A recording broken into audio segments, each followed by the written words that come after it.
Once I went back inside the house, I believe I started to reach the peak of the mushroom experience. I put down the window shades. During this moment, I started to lose my sense of time. My efforts and concerns to keep track of it were gone. The euphoria, the enhanced gratification of music, and the visuals were an awesome experience so far. But I wasn't ready for what was about to happen next.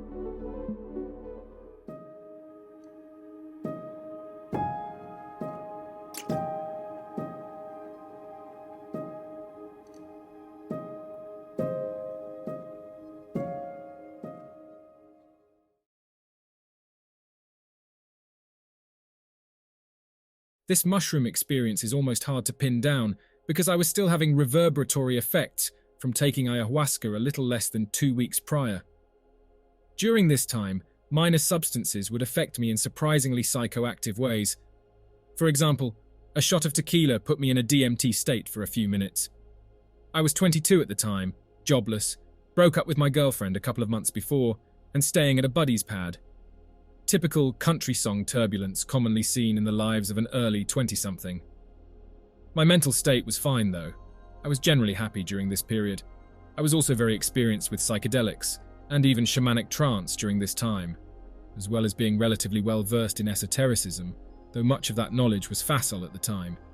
Anyway, I was invited to come chill with a good friend Carl and his girlfriend Erin for the night at their apartment and partake in some mushrooms. Sounded great to me. Even though we only had about 20 grams of weed between the three of us, I, for one, need my bud during such mind-altering occurrences. Mushrooms have always been one of my favourite substances, and my experiences have been evolutionary with them. Meaning each and every time I've done them has been at least pseudo-enlightening, and those knowledge fragments have created a significant sum. So I make my way over there, at around 10 p.m. We hang out for a bit first, watch some senseless TV, and then decide to partake. Erin decides not to since she has to work in the morning. So Carl and I take 10 grams of psilocybe cubensis each, and then split a 1-gram joint. I'm glad we had what weed we did. Psilocybin is one of my favourite substances, yet both the come up and the come down can be uncomfortable. Anyway, oddly enough, most of what we both felt for the first hour or so was just lethargy. I almost always feel this subtle cold, coursing through my bloodstream when I first take shrooms. For whatever reason, this sensation was tenfold this particular night. Carl had the same invisible weight pulling him down. After an hour or so of not peaking, we thought maybe the shrooms were bunk or something, so he excused himself to bed. Which was fine with me, as I was somehow feeling sleepy as well. Sleep didn't come, but there were about 40 minutes of deep contemplation. This began sometime between 11 and 11:30. It was a mild trance state, and the darkened room I was lying on the couch in helped intensify some of my inner visions. I was thinking about common macro subjects which frequent my thoughts, despite whatever state of consciousness I may be in. At some point, my inner realm superseded my outer, and I heard the sound of light water trickling. This water sound slowly intensified. Then I heard the clear sound of birds chirping, many of them ambiently and happily chirping. I looked up and could see some flying from tree to tree. I was no longer in Carl's apartment. I was in a thick jungle by a stream. This was me, only it wasn't. Movements were automatic.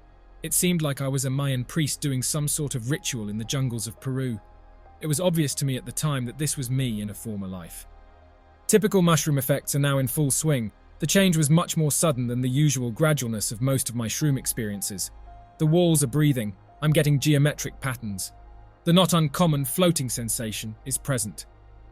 As I realize I'm aware of these sensations, I also realize I'm no longer in Peru, no longer a priest. What I do see are dust devils, indwellers.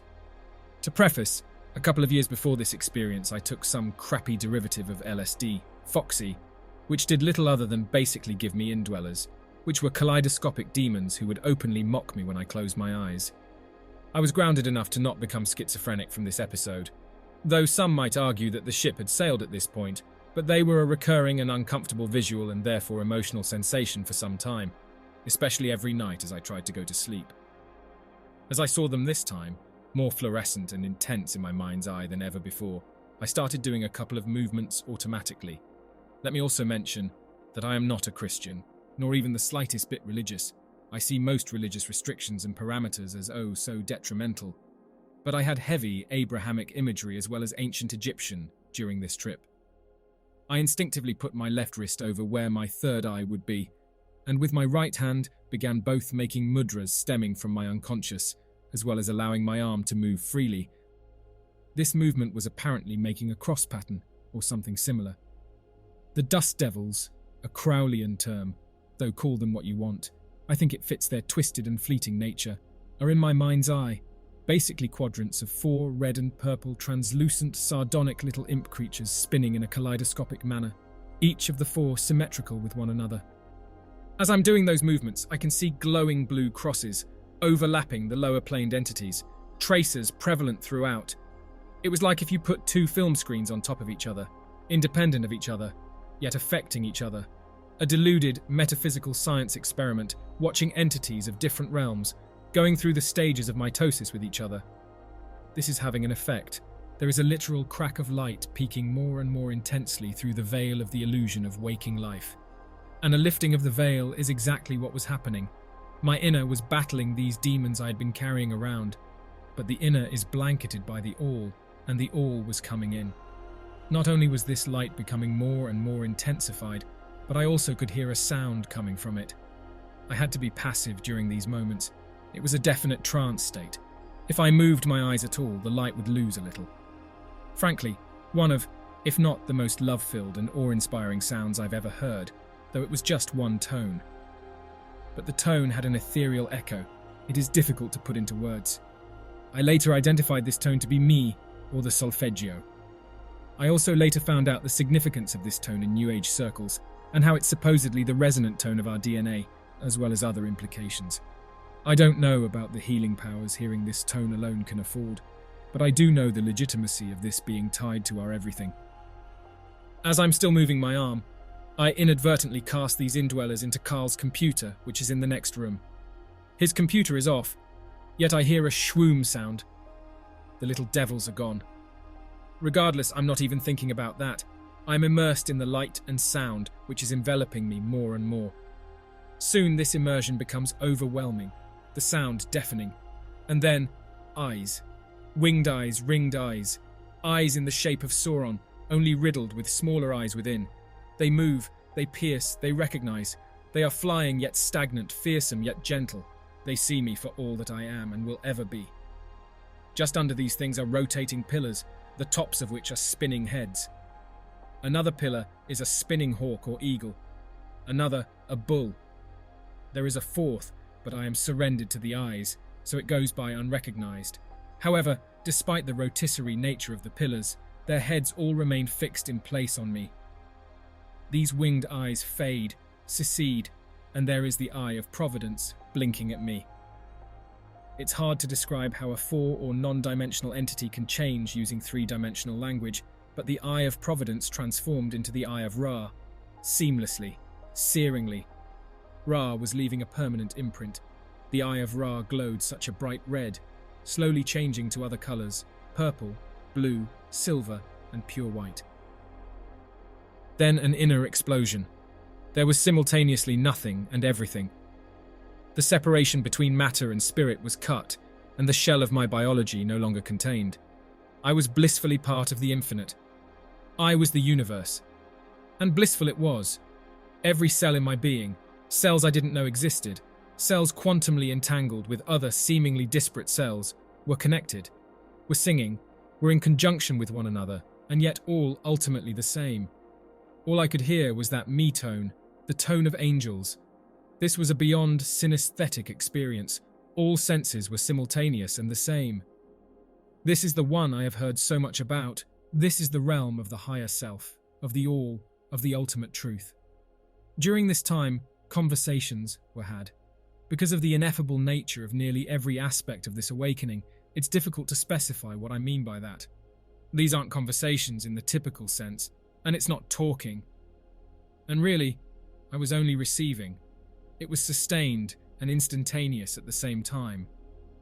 I won't go into the substance of the information, but invaluable is the mildest way I can put forth what was attained.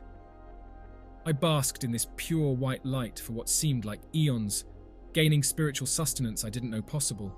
The flooding of love, bliss, the infinite awe, utterly orgiastic. though not sexual. Permeating throughout the entirety of all, recognizing we all stem from the origins of this beautiful ultimate, and we are all individual aspects, subjectively experiencing, while ultimately the same.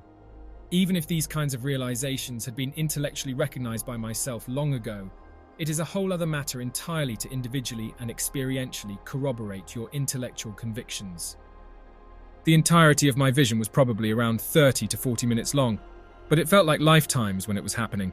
It probably would have continued, at least for a little while, had Carl not opened the door, blatantly peeking, looking like the enlightened freak he probably was at that moment.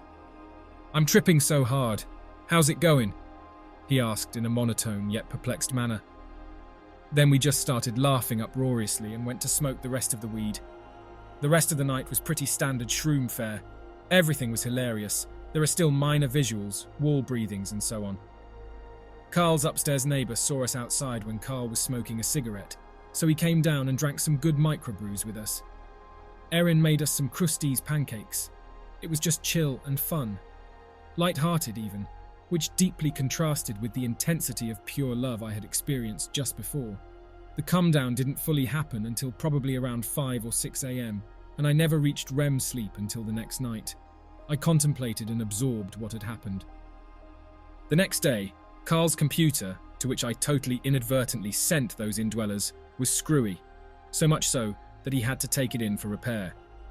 There were viruses and some weird partition damage that had to be addressed. I know that sounds hard to believe, and if it didn't happen, I'd be skeptical. I was skeptical as fuck, and I never told Carl about what I'm convinced had happened. I excised personal demons, and they went into Carl's computer as a receptacle or the like.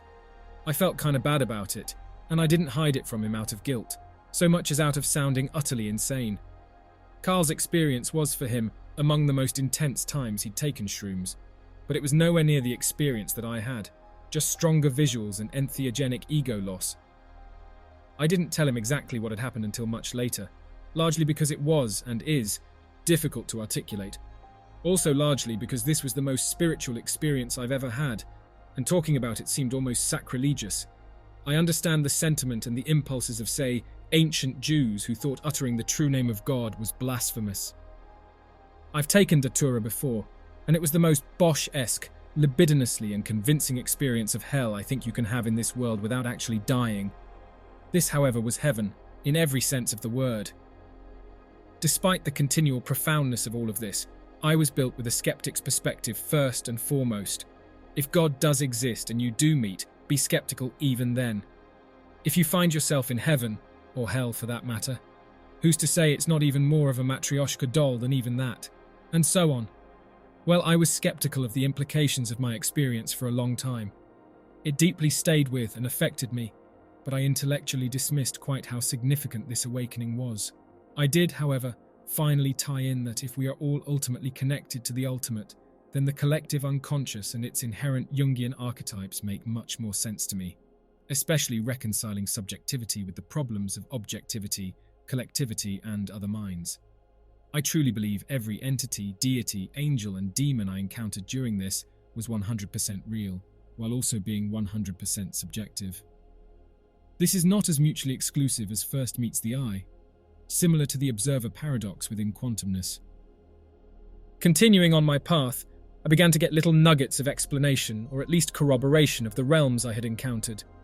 I'd read the Tibetan Book of the Dead and the psychedelic experience before, and suddenly, the Bardos made much more sense. Same with the Kukuabala. Hermeticism has always been influential on me, but now I have a better intrinsic cryptography system, which I personally see as a different roadmap of the same system. This state is among the highest possible, from what I can gather. In most theological and esoteric thought, it is called Eftya in Hinduism. It is coming in contact with the Atman. The Gnostics and Rosicrucians were all about dismissing the material, again so similar to Buddhism and detachment, and going to God, that is this state, the true light. This was beyond ego death, something I had experienced many times before. Leary westernizes the TBOTD and almost verbatim talks about the plane involving light, sounds of birds, water, and so on. And you can so easily tie the Book of Revelation to a westernized Christian version of the Book of the Dead. It's not Armageddon of the earth, but of one's soul, being, and psyche.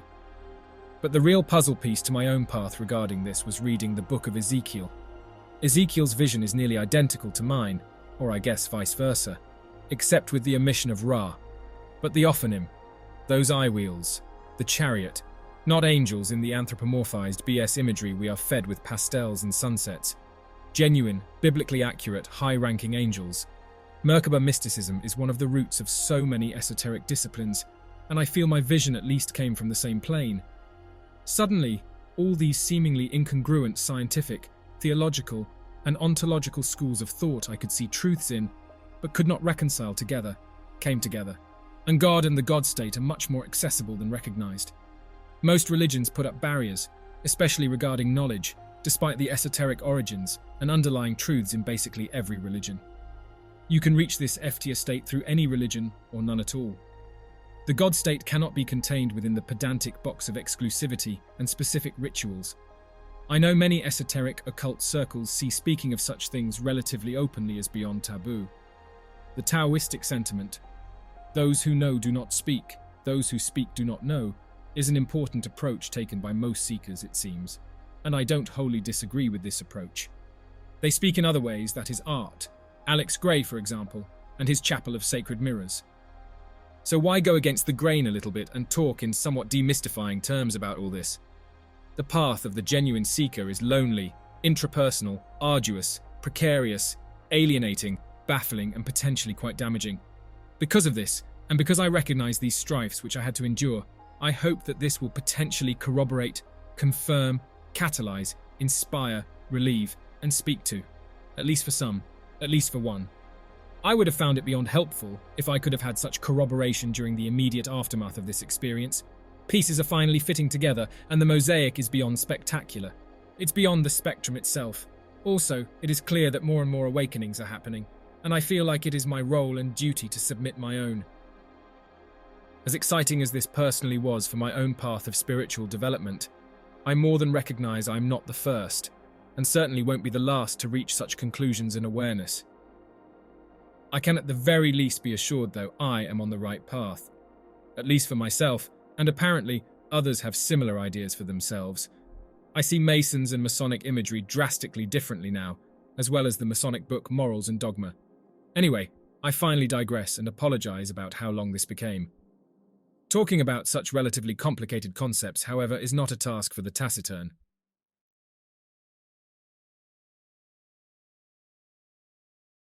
This report will describe, to the best of my abilities, my first time experiencing the effects of psilocybin mushrooms at their full potential.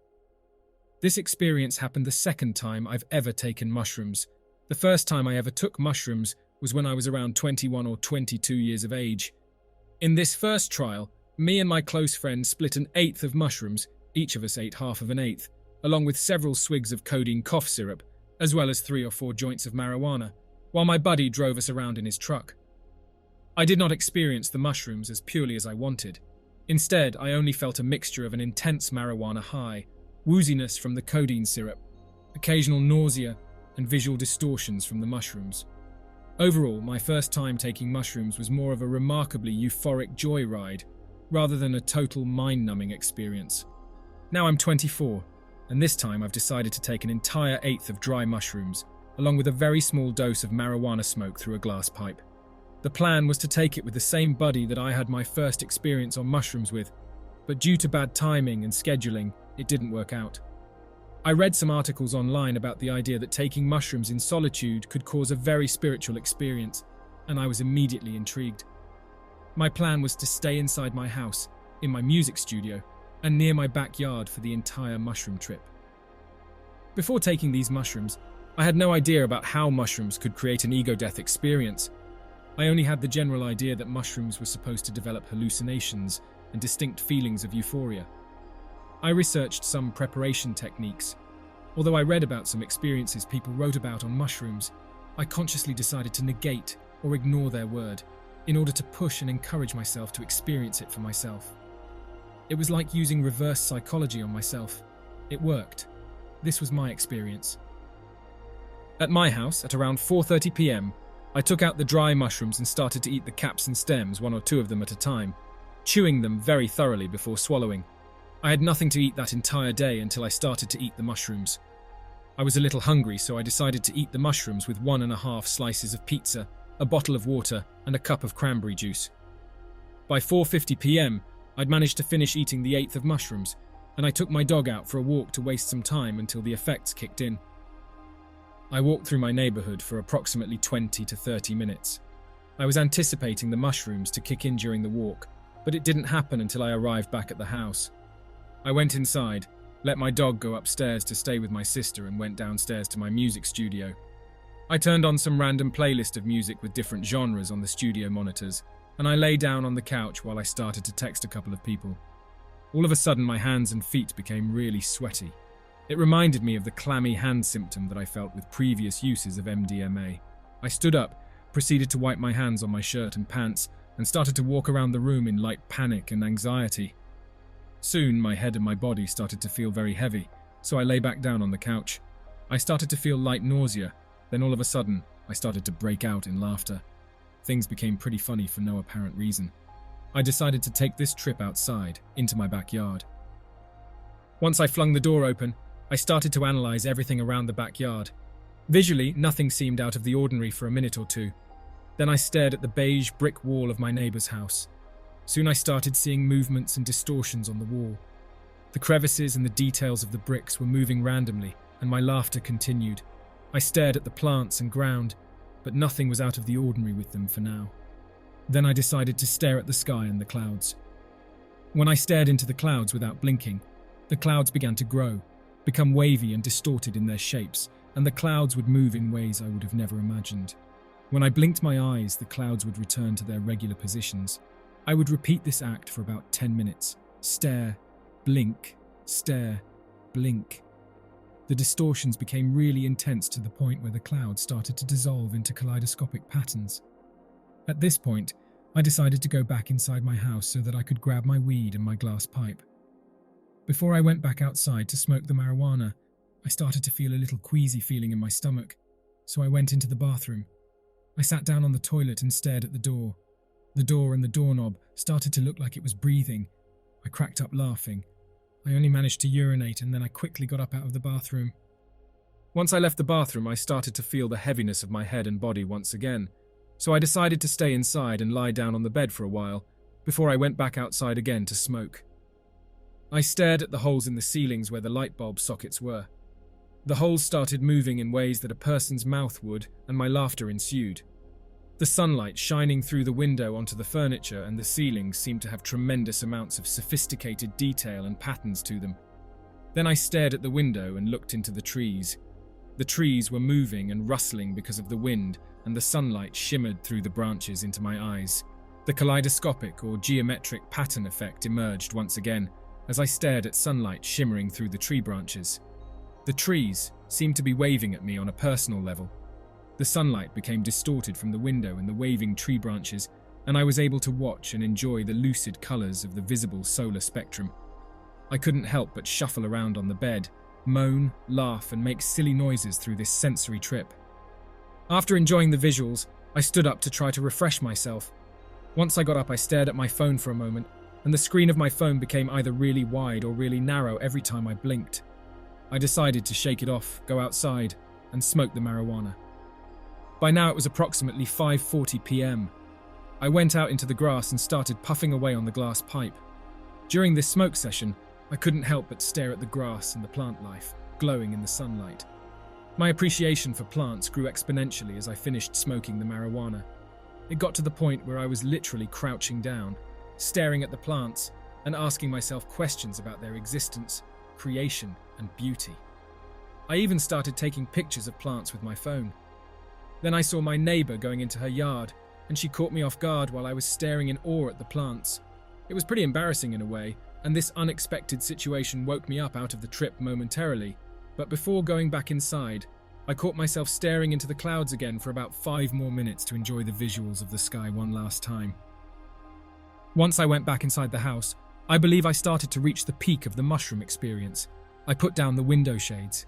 It started to get dark outside, and the only remaining lights in the room were from the LED lights of my studio monitors, my MIDI keyboard, and my computer screen. During this moment, I started to lose my sense of time. My efforts and concerns to keep track of it were gone. The euphoria, the enhanced gratification of music, and the visuals were an awesome experience so far. But I wasn't ready for what was about to happen next. The music continued playing and I was dancing. And sometime during this moment, I started to realize that I couldn't feel my body. It felt as if my body was on cruise control and acting out on its own volition and authority without the intrusion of my consciousness. My body was acting out maneuvers I wouldn't have imagined. I broke out in laughter due to my surprise and amazement. It got to a point where I didn't even realize I was dancing to the music until I saw it with my eyes and understood that my body was doing so. It was as if a delay in reaction time between my mind and my body was taking place and had intensified to the point where there was a complete separation of these two entities. This realization was very interesting and confusing at the same time, and highly unexpected. By now, the concept of time had completely dissipated. I managed to quickly lie down on the bed once again so that I could calm down and try to understand this phenomenon. But my mind, or my body, or my spirit urged me to get back up, to look at things, to enjoy the music and dance. It felt as if my mind stood up first and my body followed. This feeling was so interesting that I started moving my mind all over the place and having my body follow it. During this time that I was moving and dancing, I kept looking down at my arms, legs, and hands. My mind started asking itself, how is my body doing this? Why is it doing this? My mind began to become more and more clueless as the trip intensified. And as I stared at my arms, hands, and fingers, I started to ask questions like, what are these things? What the hell is going on? What the hell is this room I'm in? What is this reality? Suddenly there was a feeling, a sense of incredible awe. I truly felt or knew that life was more than a material reality, that life exceeds further than this dimension of reality, and that the life I knew and learned about up to this point meant nothing. Existence as I knew it was gone. Before this mushroom trip, I was a believer that spirits do not exist, but this experience changed that. I felt like a god, a cosmic energy, and all in all a spiritual being. I couldn't help but appreciate everything and anything. I believe that this was my experience of what people call the ego death. Along with the separation of mind and body, I eventually lost my sense of self completely. It was as if I became a non-human, an alien spirit from another dimension, or a newborn child experiencing a distinct human life for the moment in time without any distractions or thoughts lingering from the ego. It was like being born again, or living in someone else's shoes. It felt as if I was experiencing life as it really is, from a standpoint that I could not understand. It was one of the most mind-boggling experiences of my entire life, and this all seemed to happen in a very short fragment of time. While all of this was going on, I was still dancing. I continued in my appreciation of this human life experience, and how my body and mind were functioning on their own, and yet stayed connected. Everything seemed to become more alien and strange to me, yet incredible and unfathomable. It wasn't as scary as it was interesting. Soon I felt that I had to reconnect with myself, so I decided to go into the bathroom and stare into the mirror. This phase of the trip brought back a sense of who I really was. My inner soul was revealed to me. It was a great moment of reflection. I started to philosophize deeply about what I was, who I was, where I was, and what I've become and was to become. This inner being started criticizing my own flaws and how I could become better as a human being, in this vessel, in this incarnation. And through the previous realization that we are all cosmic entities with limitless potential, gave me a sense of great hope that I can achieve all that I put my mind to. After staring at the mirror and going through this epiphany, I decided to go back into the studio. The ego death had greatly diminished in its level of magnitude after the reflection phase. I still felt euphoric and couldn't stop laughing at what I've just experienced. I decided to play an online multiplayer game on my computer to test how much I could function at this point. Surprisingly enough, with the delayed reaction timing, occasional visual distortions and persistent laughter, I was able to play the video game really well and won every game. Soon the separation of my mind and body was no longer there. I looked at the time and it was around 10 p.m. I turned on some oldies music and reflected on the entire trip for a few hours while lying down on my bed. Soon after, I was Googling this experience of mind and body separation. I started reading about other people's experiences and laughed at how similar their experiences were and how I was able to relate to so many of them. Later I became hungry and ate the rest of the pizza while watching some TV. I wasn't able to sleep until 5 or 6 a.m. I kept repeating this experience over and over in my head and trying to recollect every bit of it. Later, I was experiencing some mental strain and a little pressure on my head, possibly due to lack of sleep, but it disappeared the following day after an abundance of sleep. Overall, the trip gave me the uncontested sense that this life we experience every day is incredibly amazing. As far as my personality goes, I'm an avid thinker. Even before I went through this mushroom experience, I was always the type to question the purpose of this human life experience that I was living every day. Going to work, eating, sleeping, seeing friends, making music. What does it all mean, and after it has been lived, what happens then? The mushrooms did not give me a direct answer to the question of what the purpose was, but it gave me a great feeling that convinced me that it does not matter what the purpose is. The feeling told me to enjoy the most out of it, because it is incredible, and that there is no need to question life, and that we have to appreciate this gift of life, this incarnation, this vessel, as much as we can. It helped reveal the path to my soul, the inner being, spirit without the ego, and what it really wants out of life. The following ultimate truth was revealed, that there is not much of a purpose to it, but only a yearning of a spirit. It gave me an incredible amount of appreciation for how the mind and the body work together in harmony, even though they can be separated through the use of psychedelics. It also changed my views on spirituality. It made me a true believer that a spiritual dimension exists on an intangible universe, an inconceivable platform. What a trip.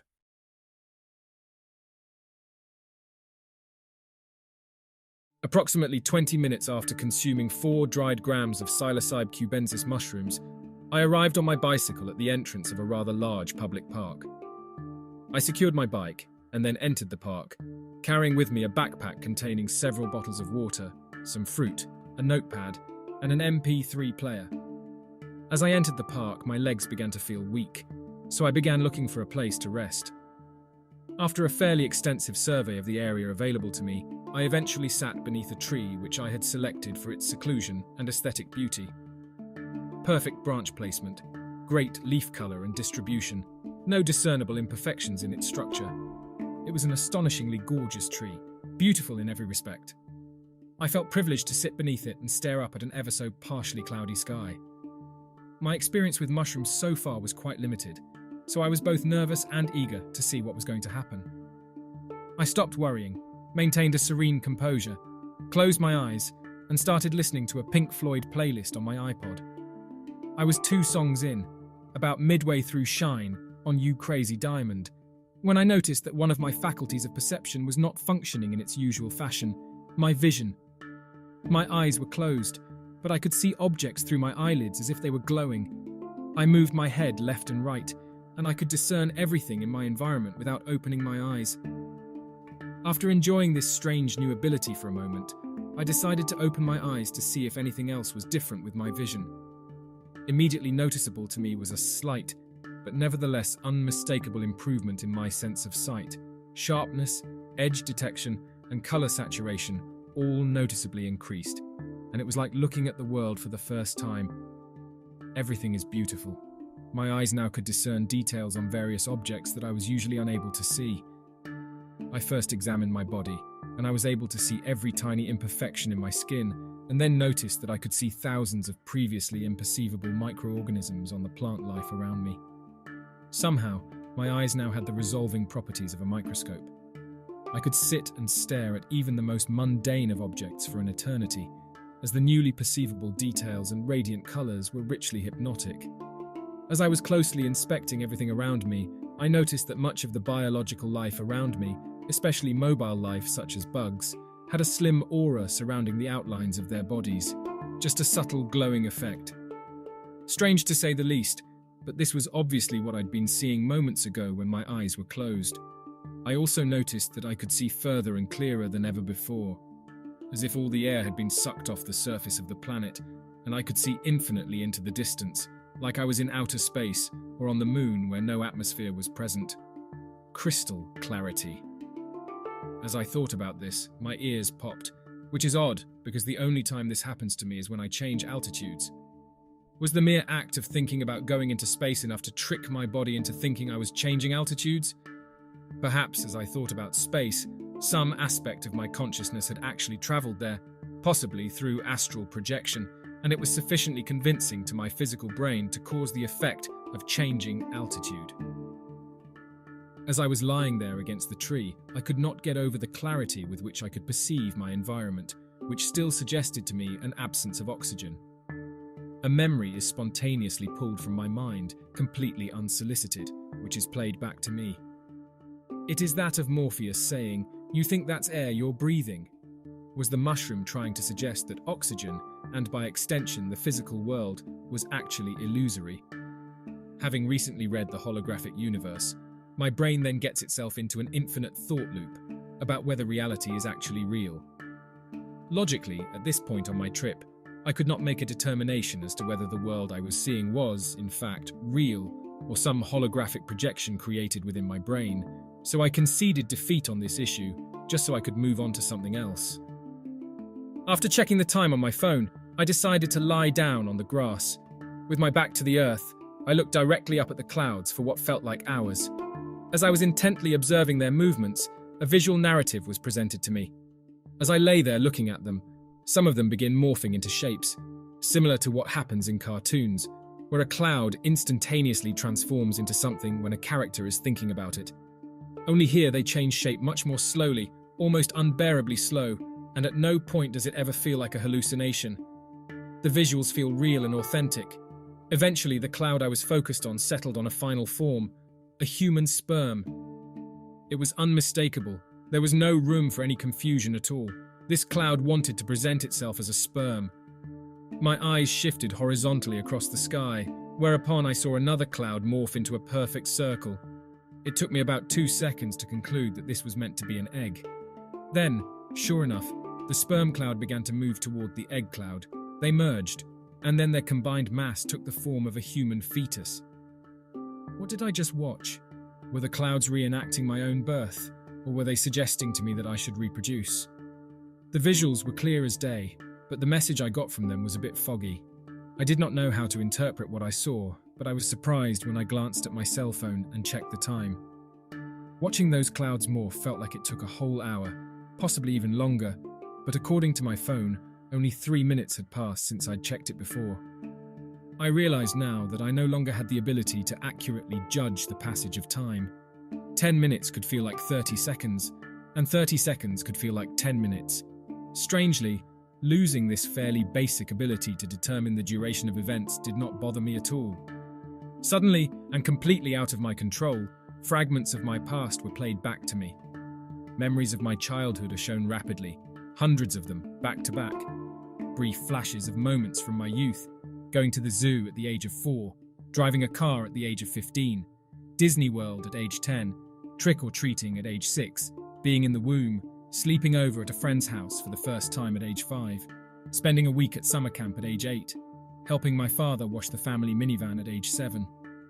Hundreds of memories came rushing back to me, many of which I had not consciously been able to remember in any detail. Having seen these distant memories I've long since forgotten played back to me in vivid detail for reanalysis, I reached an alarming conclusion. Every single experience I have had so far in life, from birth up until now, leaves an extremely detailed record in my mind, but the sober mind is unfortunately not capable of accessing those memories. It occurs to me that this must be how regression hypnosis works, but mushrooms are a more effective method of recovering information stored in the unconscious. Then came pieces of music, smells, images, everything and anything joined in on this collage of neurological chaos. My life is flashing before my eyes. Like a machine gun, my brain fires thousands of memories pulsing through my mind. I experience about 100 different smells in the span of 10 seconds. I could hardly recognize them all. Cinnamon, fresh-cut grass, new car smell, vanilla, peaches, my mother's perfume, buttered popcorn, newborn baby skin, coffee, nail polish remover, campfires.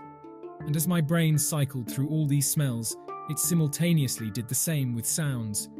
Nearly every sound or piece of music I have ever heard in my life is recalled, blended, layered, and combined into just about a minute of time.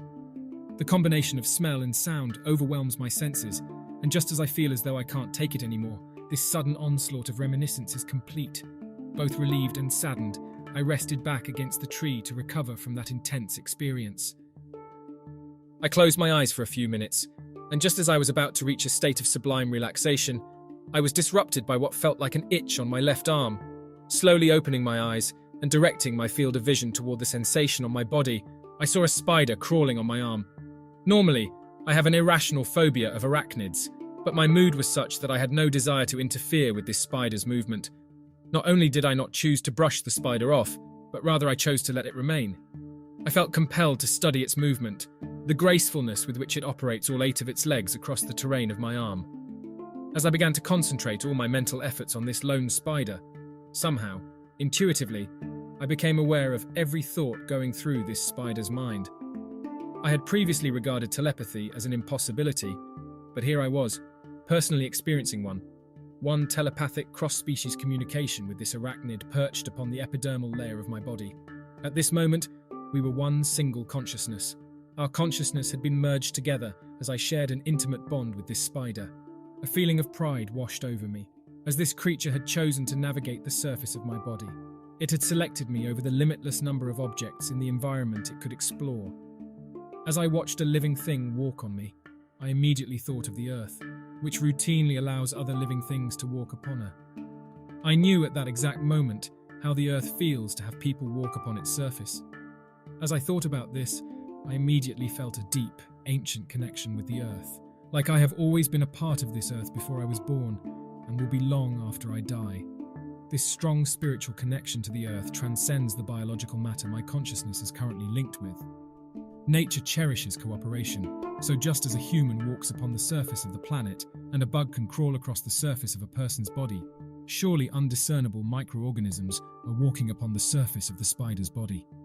Fractals are everywhere in nature, but experiencing the sensation of being embedded within a fractal system of organization delivered to me a pulse of intellectual ecstasy. Suddenly, my body had a burst of energy. I could no longer sit still. I took off running, with the intention of going on a jog around the park. I had left my phone and iPod just sitting there on the ground, not even taking the time to conceal them in my backpack. The concept of possessions was just so absurd as to be laughable. I felt like a god, so much energy flowing through me as I ran. My body just appeared as a blur as I dashed around the park. My run was interrupted when I heard a female voice, and after looking around to find its source, I realized there wasn't anyone around. Then I heard the voice again, unable to discern any specific words, but I intuitively knew it was calling me. My attention moved to a tree a few dozen yards away, all alone, isolated from the others. I again intuitively knew that the voice had been calling me over to this specific tree. I stood close to this tree and with curiosity extended my hand, placing my palm upon its trunk.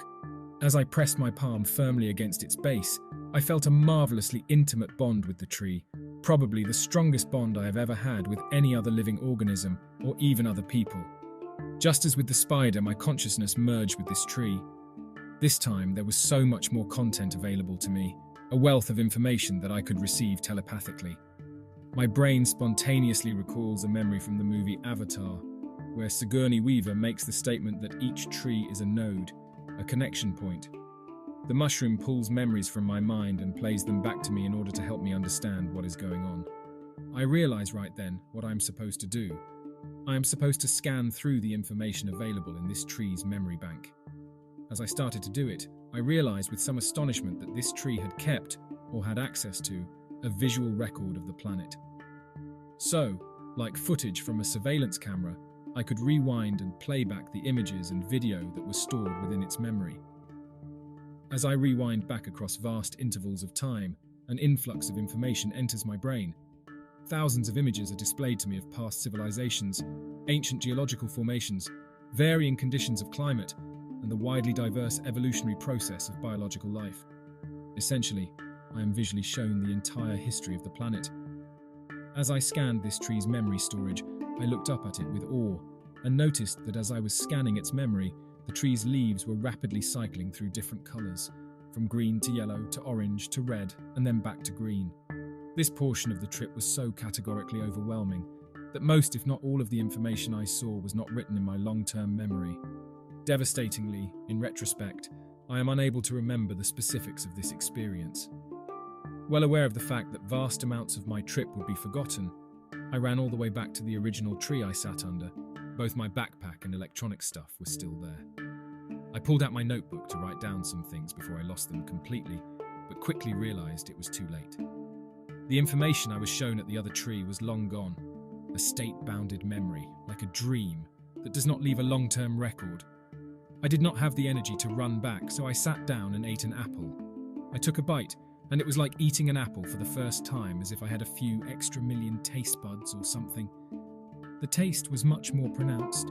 An eminently delectable medley of flavour put me into a state of heavenly bliss.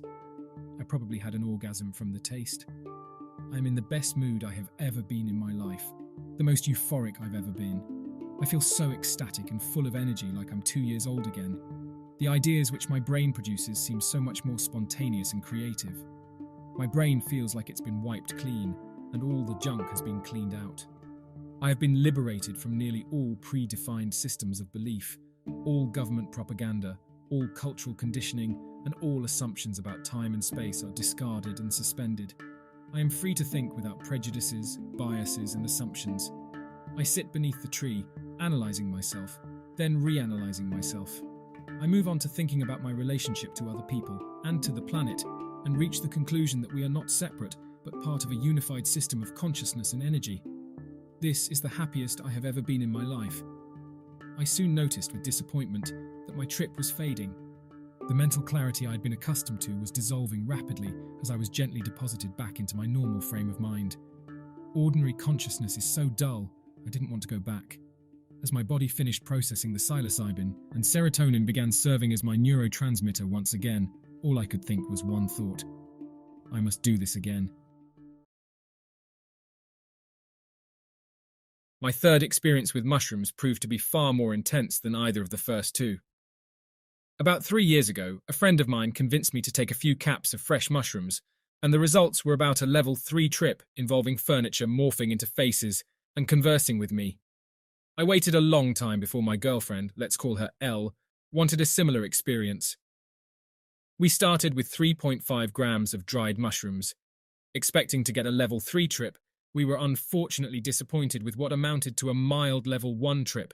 Our visuals had minor distortions where everything looked like a stage prop. We both concluded that mushrooms, at low levels, did what we assumed marijuana would do before we ever got high. This all led up to the freight train of a trip that crashed through my head. Since 3.5 grams did almost nothing, we decided that our supplier's mushrooms were very weak and that we would need to double our consumption. With 7 grams each in hand, we set aside a night to partake with no plans the next day. Unbeknownst to us was that our friend who supplied the mushrooms, after being advised that his stuff was weak, found another source. These 7 grams would proceed to absolutely wreck both of us. We started by chewing the awful-tasting mushrooms into a paste and washing that paste down with orange juice. I don't know whether this amplified anything, but we decided to give it a shot to prevent another letdown. After 15 minutes of enduring the awful taste, we put the new Alice in Wonderland on the television and kicked back to enjoy. It only took approximately 20 minutes for my first visuals to appear. The intense colours from the movie started to bleed out onto the surrounding furniture, and I kept staring at these smudges above the fireplace where candle holders once were placed. The smudges started to pulse, and the boards that lined the wall began to swell and shrink as though the apartment was coming alive. I couldn't help but refuse to watch the movie as my environment became far more entertaining. I had read about how clocks will appear to melt, and for the first time, I experienced that visual. The numbers and the hands started to slowly drip down the face of the clock onto the wall. Only about 45 minutes in at this point, as opposed to the nearly 2 hours it took to obtain visuals during my first trip, I could tell I was in for something far stronger. Reminding myself that this was only a manifestation of the mushrooms interacting with my brain, I started to internally panic about the potential effects of such a high dosage. Panic is probably the worst thing that can creep into your head as you spiral deep into a 7-gram mushroom trip. The rest of the movie went by quickly. Forcing myself to continue watching led to a great deal of confusion and a massive amount of laughter. Both Elle and I couldn't contain ourselves at how absurd the movie seemed. We were certain that Tim Burton created the movie only for people tripping on mushrooms. It was just as the movie concluded, while the credits started rolling, that the trip kicked up to 11. The best way to classify this portion of the trip is pure confusion. Odd things started to happen that I had never experienced before. I would look down at the bottle of Powerade on the floor that I had been drinking, and suddenly my whole body would feel covered in moisture, and my mouth felt as if it was filled with water. I had this odd mental connection with Elle, where I could look into her eyes and the warm colours in the room would swell, and I'd felt absolute shared love. She started to ask odd questions, since she was tripping as well, such as, "What is time? Didn't I just take a test? And I have a sister." At the very moment she would ask each, I would look at the melting clock, see my backpack, or start to visualise the sofa turning into my family members. This further led me to the belief that as I acquired some visual cue, she would inherently voice a question on the topic. I was positive that we had a telepathic connection. As I continued to look around the room, almost in a circular pattern, her questions seemed to repeat themselves at a quickening pace. I found myself very disoriented and becoming concerned for my safety when from time to time she would inject a statement like, "Oh no, I don't like this." At one point she even attempted to use her phone to call for help, but both of us seemed completely dumbfounded as to what a phone was. As the panic increased and the questions continued to spiral, I found myself being drawn towards her by some odd force, as though we were merging into one being. This is when my mind started to flood with some rather intense and crazy thoughts completely separate from Elle's. I was absolutely positive that this was the process of death, but I was inventing theories as to how at a rapid pace. Each theory would enter my head for a short period of time, be replaced by the next, and eventually come full circle. It was dizzying how quickly my mind was jumping between these thoughts. The cyclical nature of this death made me believe the Big Bang was collapsing back into a single atom, and that, if I held on, it would ricochet back to normalcy at any moment. Another idea I had was that the door outside was a portal to my parents where, if I could just open it, there would be safety.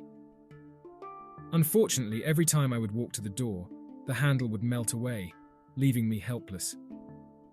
Another theory was that I was dying because I took drugs, and that drugs are bad, and therefore I'm being punished. That drugs were a trap set by the devil to weed out the weak and plunge them into hell. To further explain these theories, I should first note that I am very much agnostic and have absolutely no faith in a higher power. This trip opened me up more to the possibility of otherwise, though, as the grand concluding theory, the one that beat the others out and consumed my mind for a few hours, was that in the process of taking these mushrooms, I had hurt myself while hallucinating. I believed that the mushrooms were still showing me the apartment, but in reality, I was laying there dying, and that I had no ability to save myself. I started to hear helicopter blades outside of the apartment, which led to the next stage. At this point, I have no idea how long I had been tripping since time was no longer a reality. I'd also lost touch with where Elle was or how she was doing. For this portion of the trip, I believed that I was dead, that I had been judged, and that I was in hell. My mind wandered back to the story of Sisyphus, who was punished by having to roll a boulder up a hill for eternity. I felt as though I was trapped in an odd loop of thought that I could never escape. Things continued to get more and more awkward as I started to feel as though I was coming out of my body.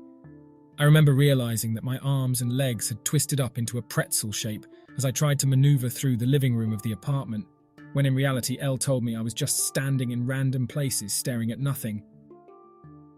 My mind was operating like a redlining turbocharged race car. I would look at a light switch and realize the Vietnam War, or see a chair and understand event horizons. It's hard to describe, but it was as though the world and all events through time were folding into my plane of existence, still in a cyclical pattern, and that I was being forced to live them all for eternity. Things took a very quick shift from this gloomy reality. I had found my way back to the sofa, and once sitting on it, the lighting changed. The whole room turned black with these little green dots floating around the walls like a laser show. I noticed that I had lost track of Elle and started to hear her crying and vomiting in the bathroom, about 20 feet away, just past the fireplace. Despite my intense concern for her well-being, I also noticed some kind of dark presence inside the fireplace that was breathing heavily and waiting for me to try and pass it. These visuals, while scary as hell, were also gorgeous to behold.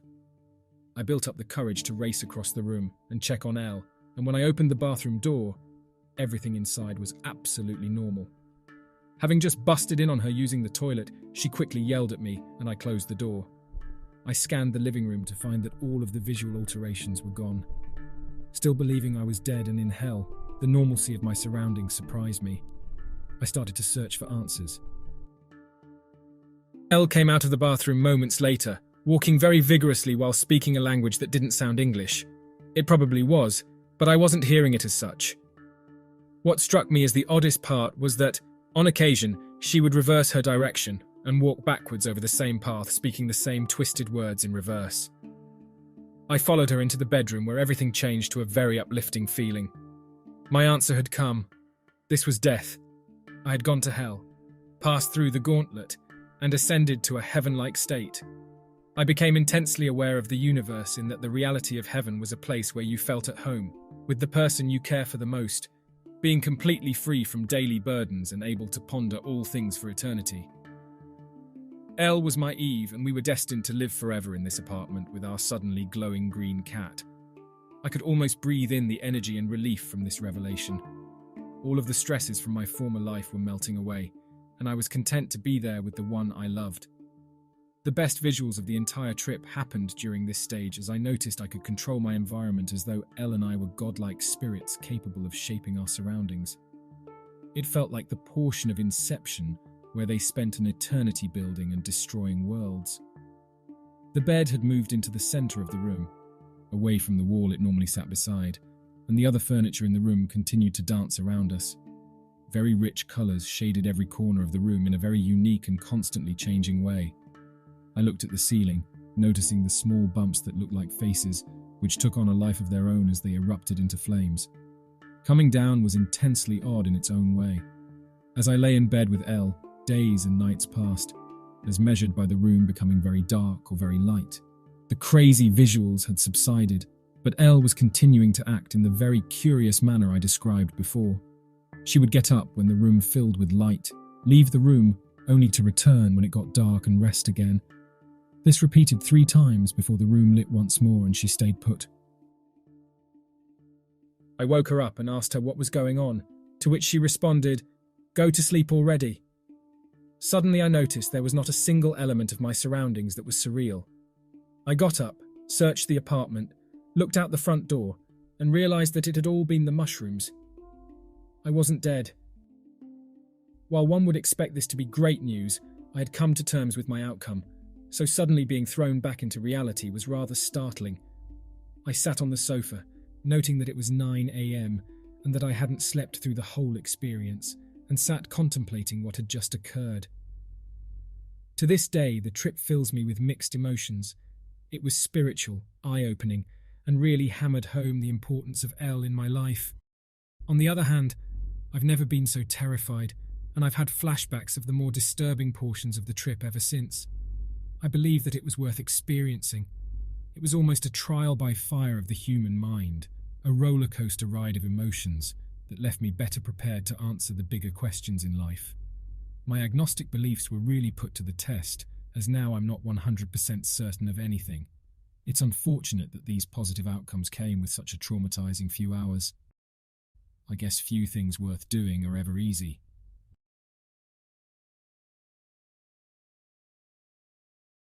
I don't have any experience with psychedelics, although I have smoked weed for about a year. My husband has a little more experience, having tried MDMA a few times in the past, along with weed and various other substances.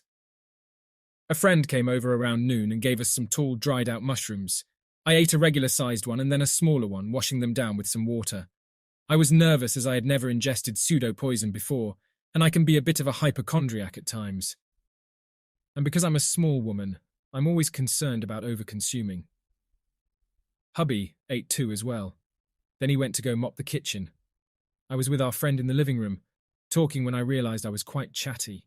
We decided to head outside, but first I had to go to the bathroom. As I sat on the toilet, I noticed the lines of the tiles shift in perspective, creating zigzag lines instead of straight ones, and the rug shifting slowly askew. I quickly got out of there to go outside because I figured the mushrooms would start kicking in soon. On the way out, I grabbed my notebook and pen so I could write about what was happening. I walked out to the fire pit, where our friend was poking around some ashes from a bonfire the night before. He said it looked like the remains of Mount Vesuvius. I thought that was tremendously insightful, so I wrote it down. I lay my notebook on the bench, not knowing that I would completely forget about it for the rest of the trip. I told my friend, I need to go see my tree. He's dying. I went to go sit by my favourite tree, a very old pear tree that no longer bears fruit in the summer. I found it hard to walk. My legs were rubbery and losing strength, and I was feeling nauseous. I was losing control over my body, and it was quite uncomfortable. I caught up with hubby so I could inform him of my queasiness. He wasn't feeling much yet, but told me to try to throw up if it was bothering me that much. I tried, but no dice. I was so miserable. I told myself I wouldn't do any psychedelics ever again because they just hurt your body. The only thing I could do to alleviate the poisoned feeling was to pick up a piece of bark, which was vivid and alive with a whole ecosystem. I watched a tiny bug make its way across the ravines and cliffs of the bark. I lay on the ground, mesmerized by the pulsing and breathing of the ever-weaving grass. The colours of the sprouting and dead grass are vivid, and the 5 feet in front of me is teeming with vibrancy and life. It was ridiculous to look up and out at the distance. There was so much going on right here in front of me. At some point, after being lost in this sea of ground, I totally forgot about my nausea. With some effort, I got up and moved around here and there not far from my tree when I saw hubby running and jumping around. Then he would stomp off animatedly and I would look at the grass again. It was getting harder and harder for me to walk, so I sat down. I became very unaware of my legs and hands, but I was comfortable sitting or lying. Which one I was doing and in what position was anybody's guess. Soon I felt like I was rolling around in the grass and it was amazing. I thought, this must be what it's like to be a plant. Hubby and our friend came by, and as I talked, his only response seemed to be, of course, you're a plant. He had a green tint, as did our friend, who was marvelling at his gecko skin. Hubby helped me up so we could walk over the driveway to the field. The dead corn stalks made incredible patterns, and we marvelled as we walked, what seemed like some distance, but was actually just a few feet. As I was walking, I realised that I couldn't feel my body at all. I was just a head in the clouds. It was almost as if I was flying over the ground, just like the happiest, most zen bird in the world. I felt at peace and completely content with life. As I flitted around, I explained to hubby that we don't have to worry about our bodies because life happens and it goes on its own. We don't need to be concerned or try to force anything because life is on autopilot. There wasn't a care in the world and everything was exactly how it should be. In fact, the material world was making less and less sense to me, but the wind and the earth felt very real and very perfect. It was all I knew, and there was so little that needed comprehending because everything was perfectly and precisely set in motion. Hubby found a little red plastic cone, which I said was a gnome's cap, and we should really try to find the gnome it belongs to. He replied, "That's a lot happier than how I feel about it." He was very pissed at this piece of plastic, and he stomped around carrying it. Sometimes he would be crying over this little red piece of plastic. I would hear the words plastic bad from time to time, and plastic was bad, very bad. He lay down next to me and we marvelled and laughed for a good while, and our conversation would go something like this. "I can't move my legs. I'm so comfortable, but I really have to pee." Then he says, "Of course you can't, you're a plant. But just pee. Nobody cares because plants pee wherever they are." But this having to pee was quite a dilemma because the bathroom was so far away, and I couldn't move, and I didn't want to pee my pants, although I considered it my only option several times. I asked hubby, "People have brains, right?" He responds, "Yes, they have brains." I reply, "And stomachs, and they eat food, right?" He replies, "Yes. Of course you wouldn't know this, you're a plant." I ask him, "There's something called work, and there's something called money, right? And that's a driveway, and there's a thing called a day and a week." I had no idea what any of these things meant, just that they existed, and I had to recite these things over and over, or I would forget them, like trying to memorize facts for history class. He got up to go talk to the plastic gnome's cap again. He was swinging his arms, and his face would contort into all manner of lively expressions. He couldn't stay around me too long. He explained that my gravity was too strong, that my plantness was overwhelming, and that it was fantastic, but he wasn't a plant. I kept asking what he was if he wasn't a plant like me, He said he was a monkey, and that's why he loved to move and jump. He said I made everything around me look green. Of course you would, he reminded me, because you're a plant. At some point we went into the house. I don't remember getting up. I continued to recite words that I would remember, such as room, people, and work, but by the time I had started to grasp a concept, I would shift my focus and it would all be lost again. So I would recite the words again, trying to figure out where I was and what was going on. I was trying to figure out why people needed privacy. It seemed a bit of a luxury. I thought about how lucky I was that I had a partner who was there to talk to and would help me, and why was I so fortunate, and how lucky I was to have a room that we could go into. I explained that speech was the thread that tied everything together for people. Had I not been talking my entire trip, I may have lost words altogether, but now I realise perhaps I could have listened to the plants around me. But although hubby kept telling me that I was a plant, and I would say, yes, of course, it's plantantly obvious, I still didn't fully understand it. Coming out of the trip was wavy, cyclical, and confusing. I started to understand concepts like time, and that people couldn't lie down all the time or they would be considered lazy. But that's all I wanted to do. That's all I could do. I was a plant, but as my plantness wore off, I was able to read the time on the clock. It was 5:15 p.m, and in a matter of minutes, I was able to sit up and get out of bed, and suddenly, I was a person again. As we both came down, we went to take a shower, and it was so wonderful and fun. It was certainly the best shower ever in the history of showers. I was so tired that after I slowly ate some homemade coleslaw, I went to bed and slept really hard until the next morning. Of course, I would sleep deeply. I'm a plant.